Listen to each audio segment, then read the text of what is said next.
మరి ఫోటోలు దిగి వ్యాపారాల్లో మరి మీరు కూడా అన్నం శరత్ గారితో వ్యాపారాల్లో ఉన్నారని మేము చెప్పలేమా అని చెప్పేసి అడుగుతా ఉన్నాం. అదేవిధంగా మరి రేవంత్ రెడ్డి గారి కుటుంబ సభ్యులు నిజంగా ఫార్మాసిటీ ఇంకా ల్యాండ్ అక్విజిషనే కాలేదు, కేటాయింపులు జరిగిపోయినాయి, వారి కుటుంబ సభ్యులు ఉన్నారని చెప్పేసి మీరు అసత్య ప్రచారాలు మీరు దాన్ని నిరూపించగలరా అని చెప్పేసి ప్రశ్నిస్తావు. మీ కుటుంబం చేసినట్టు దోపిడీ మీ కేవలం 4 కుటుంబ సభ్యులే తెలంగాణ రాష్ట్ర ధనాన్ని కొల్లగొట్టి పందికొక్కులాగా బలిసి మీ అయ్యనేమో ఫామ్ హౌస్లో కూర్చుంటాడు, మీరేమో తిన్నదరక్క బజార్లో ప్రతి ఇష్యూని రాద్ధాంతం చేస్తా ఉన్నారు.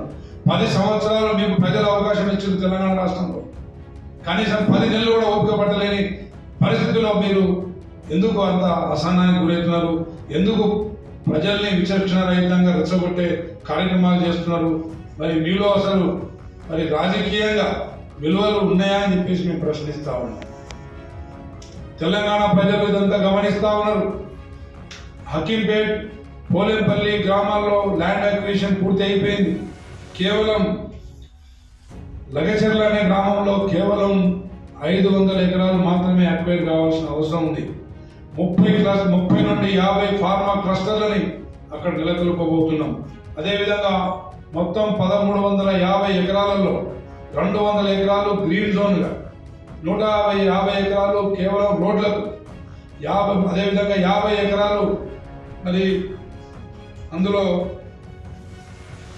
ట్రైనింగ్ సెంటర్స్కి వివిధ రూపాల్లో కేవలం 250 నుండి 300 ఎకరాలు మాత్రమే ఫార్మా క్లస్టర్లకు, ఫార్మా విలేజ్లకు కేటాయింపు చేయబోతున్నాం.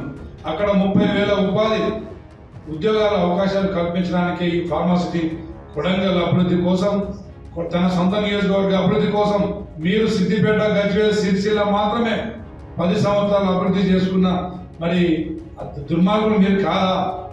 మరి మీరు కేవలం సిరిసిల్ల, గజ్వేల్, సిద్దిపేట మీద ఫోకస్ పెట్టినట్టు మరి మా ముఖ్యమంత్రి గారు కొడంగల్ వెనుకబడిన ప్రాంతంలో నారాయణపేట్, అదేవిధంగా నారాయణ ఖేడ్ ప్రాంతంలో దృష్టి పెడితే తప్ప అని మేము అడుగుతా ఉన్నాం.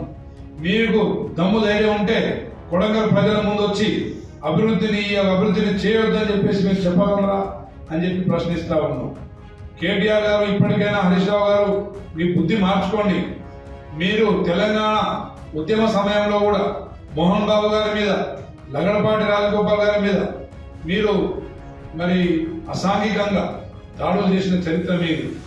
తర్వాత 10 సంవత్సరాలు ప్రజల మనోభావాలని గౌరవించకుండా మీడియా మిత్రుల మరి మీడియా ఛానళ్లను మూసివేసి వారి గొంతుని నొక్కి, అదేవిధంగా బైండ్ ఓవర్లు అరెస్టు చేసి మీరు 10 సంవత్సరాల్లో ఒక నిర్బంధ పాలన, ఒక నియంత్ర పాలనను మరి తలపించేలాగా తెలంగాణ దోపిడీ చేసింది మీరు కాదా? Subscribe us and press the bell icon for more interesting updates.